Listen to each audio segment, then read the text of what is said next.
সাতটা শীষ, প্রতি শীষে থাকে শত শস্য দানা, 100 করে শস্য দানা, 700টা। তাহলে দিলে বাড়ায় দেয় কে?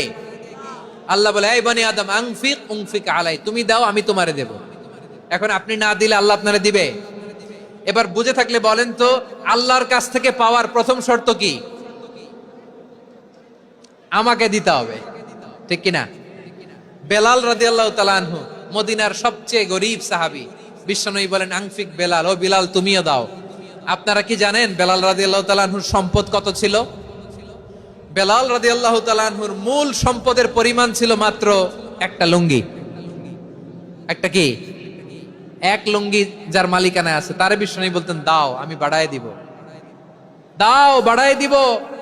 আরশের অধিপতির কোনো কমতি নাই।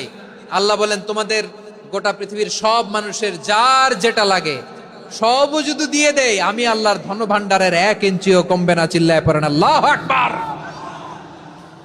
এজন্য আল্লাহ বললেন, মুতাসাদ্দিকিন ওয়াল মুতাসাদ্দিকাত, দানশীলদেরকে আমি ভালোবাসি। 7টা চলে গেল, 8 নম্বরে আল্লাহ বললেন